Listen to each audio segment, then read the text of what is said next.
अब हम kelvin cycle की हर फेज और इसकी हर स्टेप को डिटेल में एक्सप्लेन करने जा रहे हैं। इसको ड्रा कैसे करना है वो मैं ऑलरेडी आपके साथ शेयर कर चुका हूं वीडियो कि how to draw Calvin cycle. उसका लिंक इस वीडियो की डिस्क्रिप्शन में भी आपको दे दूंगा। अब चूंकि कैल्विन साइकिल की पहली जो फेज है that is called carbon fixation phase, तो फर्स्ट हेडिंग हमारी स्टार्ट होगी कार्बन फिक्सेशन फेज से। कार्बन फिक्सेशन फेज की डेफिनेशन क्या आपने वो लिखनी है। Carbon fixation phase refer to या it is that phase of Calvin cycle during which carbon dioxide is absorbed and fixed into an organic molecule. तो वो फेज कैल्विन साइकिल की जिसमें कार्बन डाइऑक्साइड एक इनऑर्गेनिक कार्बन डाइऑक्साइड एब्सॉर्ब होती है और fix हो जाती है इनटू ऑर्गेनिक मॉलिक्यूल, इसको क्या कहेंगे कार्बन फिक्सेशन फेज। बुक की लाइन अगर हम बताएं तो बुक डिस्कस करेगी कि carbon fixation refer to the initial incorporation of carbon dioxide into an organic molecule. So इसका पहला जो स्टेप है वो क्या हो रहा होता है, कार्बन कैल्विन साइकिल स्टार्ट होता है किसके साथ, जब एक precursor of Calvin cycle MCQ में आ सकता है। Precursor of Calvin cycle 5 carbon पर मुश्तमिल कंपाउंड है। यहां पर ये जो आपको ब्लैक ब्लैक सर्कल और इसके अंदर काउंटिंग नजर आ रही है, ये ब्लैक सर्कल एक कार्बन को रिप्रेजेंट कर रहे हैं और इसमें जो 1 2 3 लिखा हुआ है ये उसके नंबर को रिप्रेजेंट कर रहा है। बाकी यहां पर जो आपको रेड डिजिट नजर आ रहे हैं, रेड में काउंटिंग नजर आ रही है, ये नंबर ऑफ मॉलिक्यूल को शो कर रहा है। बाकी जो ब्लैक में आपको काउंटिंग नजर आ रही है 15 RUBP, ये नंबर ऑफ वो पोजीशन ऑफ कार्बन है, वो कार्बन का वो नंबर है जिस पर वो फास्फेट अटैच हुआ होगा। तो ये 3 डिफरेंट नंबर आपको नजर आएंगे, ये आपने सेपरेट याद रखने। सो ये जो हमारा कार्बन फिक्सेशन फेज है ये स्टार्ट होती है जब हमारे पास इसका प्रिकर्सर ऑफ कैल्विन साइकिल क्या एक हाई एनर्जी पेंटोज शुगर है जो कि कीटो है, इसलिए इसको कहेंगे राइबोलोज। 5 कार्बन पर मुश्तमिल है, तो कार्बन 1 2 3 4 5 यहां पर डिस्कस किया हुआ है। इसके कार्बन नंबर 1 पर भी एक हाई एनर्जी फास्फेट है, कार्बन नंबर 5 पर भी हाई एनर्जी फास्फेट है। क्योंकि 2 फास्फेट हैं तो राइबोलोज बिसफास्फेट इसको कहेंगे। क्योंकि कार्बन नंबर 1 पर भी फास्फेट है और 5 पर भी, तो इसका पूरा नाम होगा 1,5 राइबोलोज बिसफास्फेट, जिसको एब्रिवेट करके 1,5 राइबोलोज से वर्ड RU, बिसफास्फेट से वर्ड BP निकाला होगा। तो ये कैल्विन साइकिल स्टार्ट होगा जब एक मॉलिक्यूल ऑफ कार्बन डाइऑक्साइड में कितने नंबर ऑफ कार्बन है, एक, तो यहां पर सिर्फ एक सर्कल ड्रॉ किया हुआ। तो एक कार्बन डाइऑक्साइड यानी एक carbon from carbon dioxide arrow into the cycle, inter into the cycle, react with a high energy 5 carbon sugar called RUBP। एक कार्बन किससे आई, कार्बन डाइऑक्साइड से। 5 कार्बन किसके पास हैं, RUBP के साथ। 5 और 1 कितनी होगी, 6, तो ये 6 कार्बन पर मुश्तमिल इंटरमीडिएट बनता है जो कि अनस्टेबल होता है, जो कि इसके दोनों कार्बन पर फास्फेट भी लगा हुआ है। तो carbon fixation phase start when a molecule of carbon dioxide enter into the cycle, react with a molecule of 5 carbon molecule called 1,5 RUBP and a 6 carbon unstable intermediate molecule is formed। चूंकि ये क्या होता है, unstable होता है। 6 carbon पर मुश्तमिल ऐसा कंपाउंड जिसके दोनों साइड पर कार्बन नंबर 1 पर भी फास्फेट है, 6 पर भी फास्फेट है, तो ये अनस्टेबल होता है। तो 6 वाला 2 बराबर 3 3 में टूट जाता है, इसके सेंटर में से ब्रेक होगी तो ये 2 मॉलिक्यूल बना देगा। दोनों मॉलिक्यूल में नंबर ऑफ कार्बन क्या होंगे, 3। उनका नाम क्या होता है, 3 फास्फोग्लिसरेट।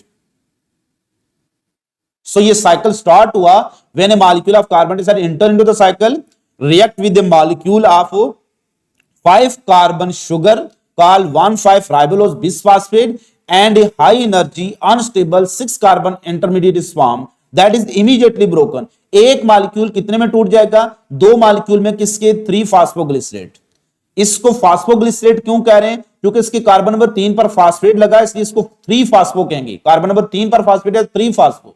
ग्लिसरेट क्यों कहते हैं कि इसके 2 लगातार कार्बन पर OH आने को जैसे इसको ग्लिसरोल भी कहते हैं, और तीसरे कार्बन पर इसके पास एक कार्बोक्सिलिक ग्रुप होता है तो इसलिए इसको एसिड भी कहेंगे। तो ग्लिसरिक एसिड से ग्लिसरेट वर्ड निकला होगा।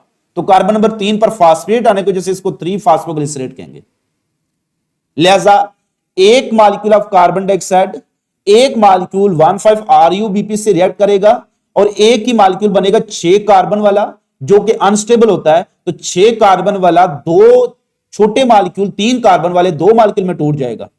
इसका मतलब यह हुआ कि एक कार्बन डाइऑक्साइड एक मॉलिक्यूल की रिएक्ट करेगी जो 5 कार्बन से और जो 6 कार्बन इंटरमीडिएट का एक मॉलिक्यूल बनेगा जो कि फौरन टूट जाएगा 2 मॉलिक्यूल 3 कार्बन वाले में। लेकिन चूंकि फर्स्ट सिंपलेस्ट ट्रायोज क्या, जो सिंपलेस्ट शुगर क्या होता है ट्रायोज, उसमें नंबर ऑफ कार्बन कितने होते हैं 3। So we must start with 3 number of carbon dioxide.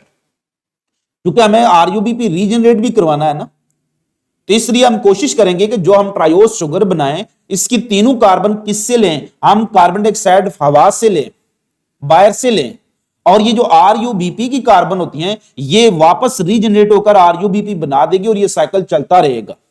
हवा से कार्बन डाइऑक्साइड के 3 मॉलिक्यूल लेते रहेंगे और एक 3 कार्बन पर मुश्तमिल ट्रायोज बनता रहेगा और RuBp के कार्बन इसको रीजनरेट कर देंगे। इसलिए हम स्टार्ट करेंगे with 3 molecule of carbon dioxide. So these 3 carbon dioxide के जो मॉलिक्यूल हैं, एक ने एक के साथ रिएक्ट करके 3 कार्बन वाले कितने बनाए थे 2 बनाए थे, तो 3 से रिएक्ट करके 3 कार्बन वाले कितने बना देगा 6 बना देगा। सिंपल सा। एक मॉलिक्यूल ऑफ कार्बन डाइऑक्साइड ने एक मॉलिक्यूल किस से रिएक्ट किया था 15 RuBp से, और 3 कार्बन वाले कितने मॉलिक्यूल बने थे 2 बने थे, तो 3 से कितने बनेंगे 6। तो एक कार्बन से अगर 2 बन रहे तो 3 से कितने बनेंगे 6। सिंपल सा। इसलिए हमने ये रेड लाइन में आप देख रहे हैं कि ये 3 कार्बन का मतलब है 3 कार्बन डाइऑक्साइड के मॉलिक्यूल इंटर हो रहे हैं।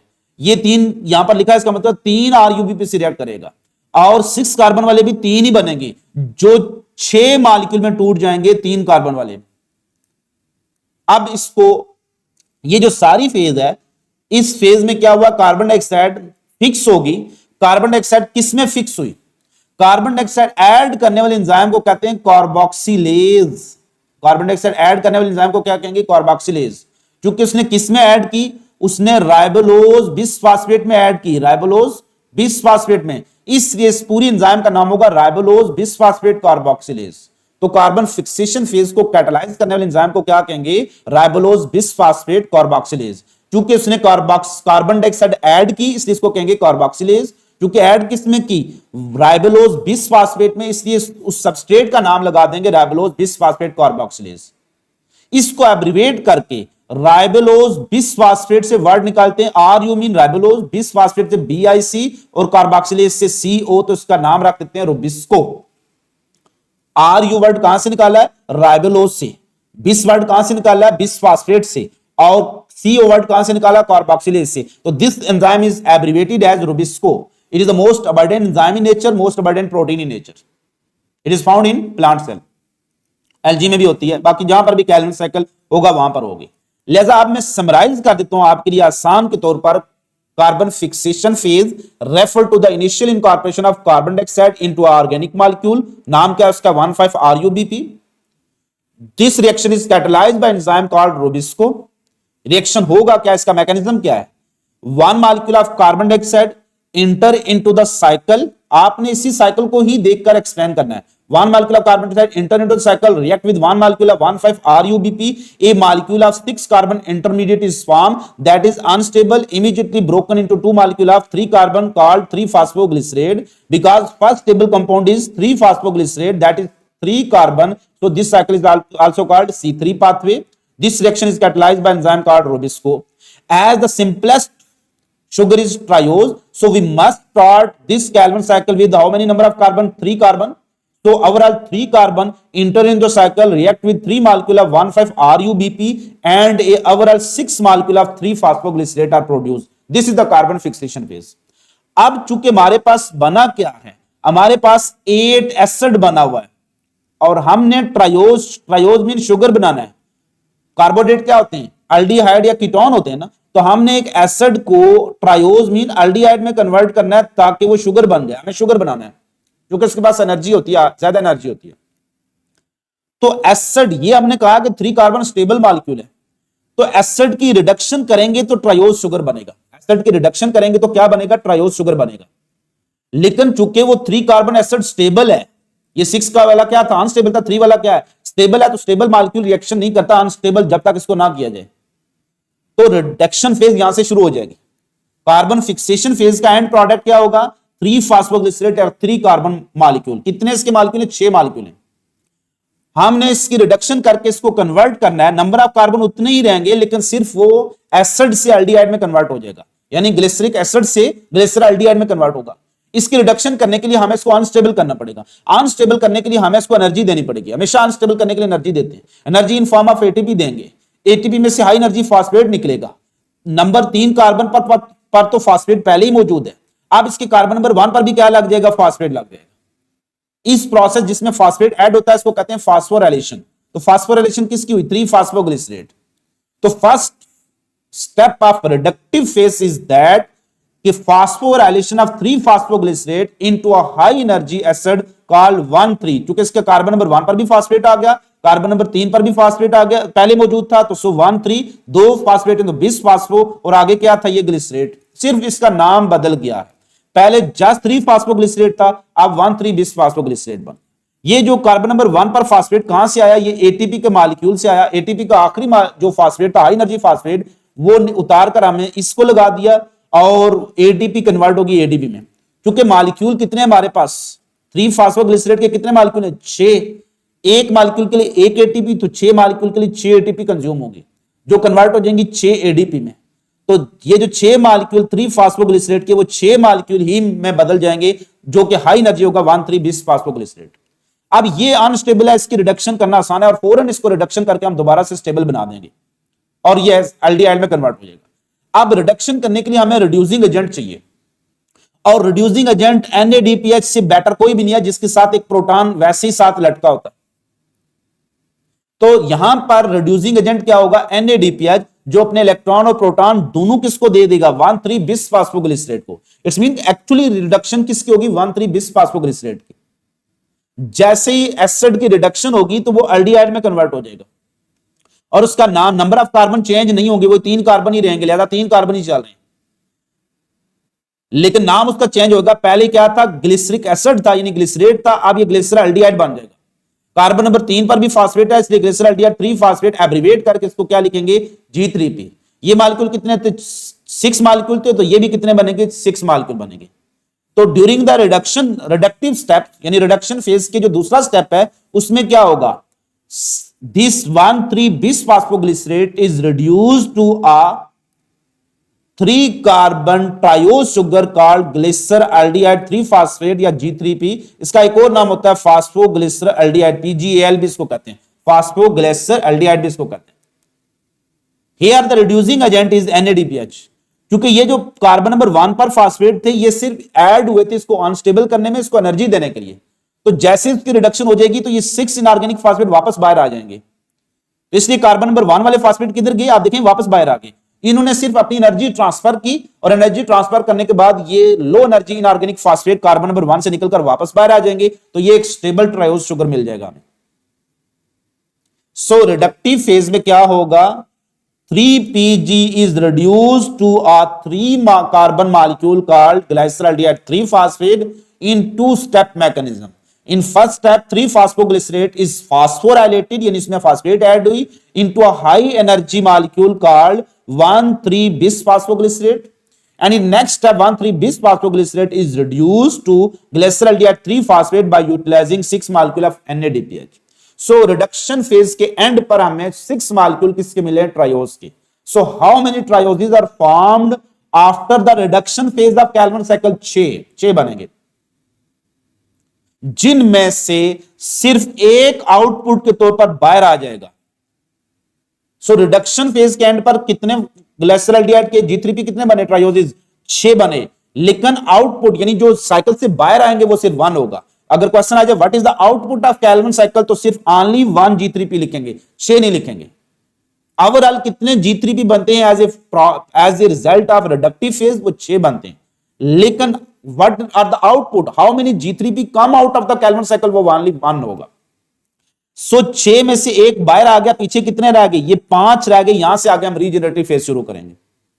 अब ये चीज एंट्री टेस्ट में पूछी गई थी और यहां पर बच्चे गलती कर गए थे, तो इस तरह से एंट्री टेस्ट में एक बार क्वेश्चन आ गया था, a 3 carbon molecule after utilising 6 molecule of ATP और after utilising ATP and a reduce form of NADPH, चूंकि NADPH किसकी रिड्यूस फॉर्म है, NADP प्लस की रिड्यूस फॉर्म है, is converted into a 3 carbon molecule या 5 कार्बन मॉलिक्यूल, तो 3 carbon molecule आना चाहिए। तो ये एंट्री टेस्ट में क्वेश्चन आ चुका है। अब हम आते हैं रीजनरेटिव फेज पर। हमारा जो मेन मुद्दा तो खत्म हो गया कि हमें ट्रायोज चाहिए था, वो हमें मिल गया, लेकिन अगर हमने इस कैल्विन साइकिल को कंटिन्यू रखना है तो हमें 15RuBp को रीजनरेट करना है ताकि ये साइकिल चलता रहे, चूंकि वो प्रिकर्सर है। तो 15RuBp के कितने मॉलिक्यूल हमने यूज किए थे, 3, तो हमें 3 ही रीजनरेट करने। तो रीजनरेशन के लिए 6 में से 1 तो हमने बाहर निकाल दिया, बचे कितने थे हमारे पास, 5 बचे थे। हमारे पास मॉलिक्यूल हैं 5, हर मॉलिक्यूल के पास नंबर ऑफ कार्बन कितने, 3। हमारे पास मॉलिक्यूल कितने, 5, हर मॉलिक्यूल के पास नंबर ऑफ कार्बन कितने, 3। तो मॉलिक्यूल है 5, हर मॉलिक्यूल के पास कार्बन है 3, यानी टोटल कार्बन है हमारे पास 15। हमें चाहिए मॉलिक्यूल कितने, 3, रीजनरेट कितने करने, 3, हर मॉलिक्यूल के पास नंबर ऑफ कार्बन कितने, 5, तो यानी नंबर ऑफ कार्बन तो हमारे पास बराबर है, सिर्फ हमने तरतीब चेंज करनी है। हमने 5 मॉलिक्यूल के बजाय कितने बनाने हैं, 3 बनाने, और हर मॉलिक्यूल के पास 3 कार्बन के बजाय कितने होने चाहिए, 5। तो लिहाजा हमें एक रीअरेंजमेंट करनी है। तो यहां पर एक कॉम्प्लेक्स सीरीज ऑफ रिएक्शन होती है जो हायर लेवल में डिस्कस की जाती है, आपके लेवल में डिस्कस नहीं होगी, बहुत ही कॉम्प्लिकेटेड रिएक्शन होते हैं ये। तो through a complex series of reaction, इन्हीं सीरीज ऑफ रिएक्शन में 2 इनऑर्गेनिक फास्फेट रिलीज हो जाते हैं, और इन्हीं सीरीज ऑफ रिएक्शन में 3 पानी के मॉलिक्यूल भी पैदा होते हैं। Through a complex series of reaction these 5 molecule of 3 carbon are converted into 3 molecule of 5 carbon। इसका नाम क्या होगा, 5, क्योंकि इसके कार्बन नंबर 5 पर क्या लगा हुआ, फास्फेट। तो 5 है ये क्या, राइबोलोज, या तो उसको राइबोलोज कहेंगे, क्योंकि सिर्फ एक फास्फेट है तो फास्फेट कहेंगे। तो 5 राइबोलोज फास्फेट, या इसको एब्रिवेट करके 5RuP लिखेंगे। तो रीजनरेटिव फेज का पहला स्टेप ही, जो पहला आपने पॉइंट लिखना वो यही है कि after a complex series of reaction these 5 molecule of 3 carbon are converted into 3 molecule of 5 carbon। here जो 3 molecule of water भी बनते हैं।